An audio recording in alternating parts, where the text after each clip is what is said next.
Bonjour tout le monde. Alors aujourd'hui, on va parler des pensées qu'on garde pour soi. Alors pas parce qu'elles sont fausses, mais parce qu'on a peur d'être le seul ou la seule à les avoir. On se dit que si on les dit à haute voix, ça pourrait paraître bizarre ou que les autres ne nous comprendront pas. Ou pire, ils vont penser qu'on est ingrat, qu'on est méchant ou quoi que ce soit. Alors aujourd'hui, j'ai envie de parler euh, de ces pensées-là, les choses qu'on ne dit presque jamais, surtout quand on se sent perdu. Parce que dans mon travail, j'entends souvent des phrases très polies au début des séances, comme le fameux «ça va, je ne me plains pas, il y a pire», etc., etc. Et puis, quand la personne commence à se déposer un peu, eh ben là, il y a des choses beaucoup plus vraies qui apparaissent. Des pensées qu'on garde bien cachées habituellement. Comme par exemple, quelqu'un qui va me dire: «Par moment, je regarde ma vie et je me demande si elle me correspond encore». Et ça, c'est une phrase qui fait peur. Parce que souvent, extérieurement, tout va plutôt bien. On a un travail, on a une famille, on a une stabilité. La vie fonctionne comme ça. Et pourtant, à l'intérieur, il y a comme un décalage. Je dirais même une petite bagarre intérieure. Un peu comme, si on habitait dans une maison qu'on a choisie à un moment donné, mais dans laquelle, aujourd'hui, on ne se sent plus vraiment chez soi. Et ça, c'est difficile à expliquer autour de soi. Parce que si vous commencez à expliquer ça aux gens, on va vous répondre: «Mais enfin, t'as tout pour être heureux ou heureuse». Alors du coup, qu'est-ce qu'on fait? Ben, on se tait, on dit plus rien. Une autre chose que j'entends beaucoup aussi, que les gens pensent mais qui ne disent pas, c'est: «J'ai l'impression de jouer un rôle». Comme, voilà, au travail, ben, on assure dans la vie de famille, dans la vie en général, on gère et ça fonctionne. Le problème, c'est ce qui se passe à l'intérieur, pas à l'extérieur, et à l'intérieur, il y a cette question qui revient: «Oui, mais est-ce que c'est vraiment moi?» Et comme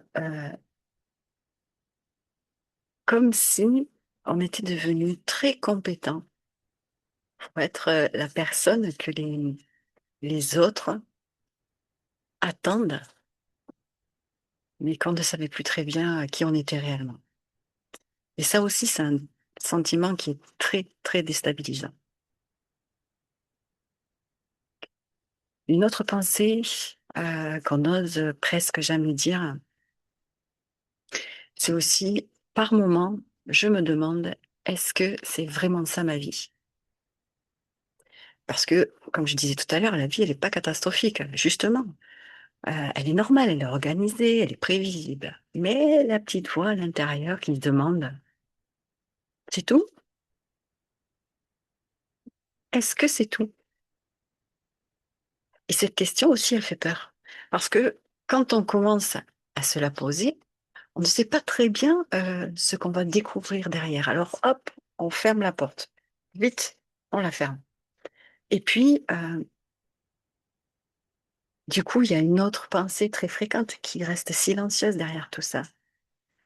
C'est: «Je sais que je devrais être heureux ou heureuse, mais je ne le ressens pas vraiment».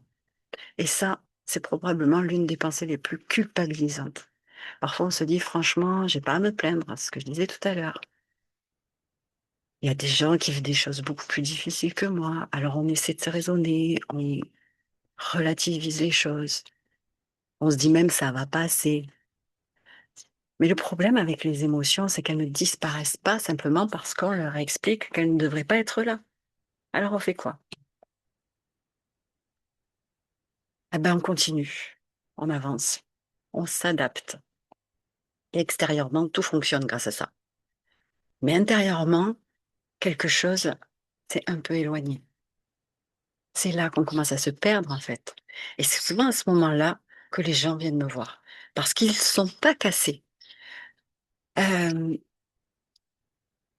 Leur vie n'est pas détruite, mais parce qu'ils sentent qu'ils sont un peu perdus en chemin. Et que du coup, la chose la plus importante que j'ai envie de vous dire aujourd'hui, c'est se sentir perdu ne veut pas dire qu'on a raté sa vie, surtout pas. Parce que ça veut simplement dire qu'une partie de nous est en train d'évoluer. Qu'est-ce qui nous correspondait avant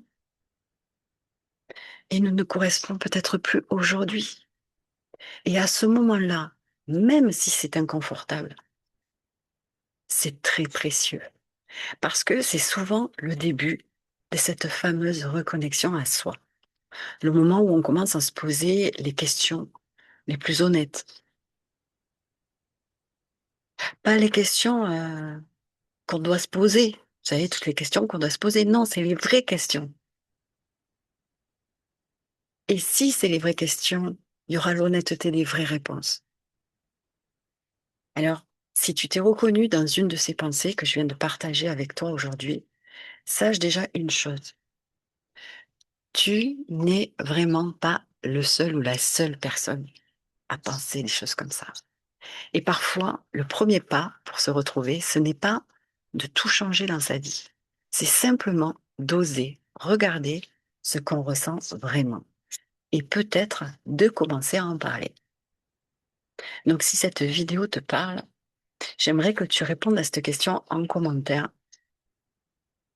ou en privé. Tu as tous les liens dans la description si tu préfères venir me voir en privé. La question, c'est est-ce qu'il y a une pensée que tu gardes habituellement pour toi, mais que tu n'oses pas dire à haute voix? Je serais vraiment ravie de te lire parce que finalement, ça serait le premier pas vers toi et vers ton honnêteté envers toi-même. Et j'ai envie de te dire, n'aie plus peur d'exprimer les choses à voix haute.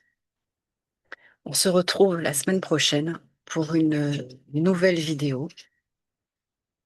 J'ai envie de te dire bonjour, bonne journée ou bonne nuit ou bonne soirée, suivant à l'heure à laquelle tu vas regarder cette vidéo.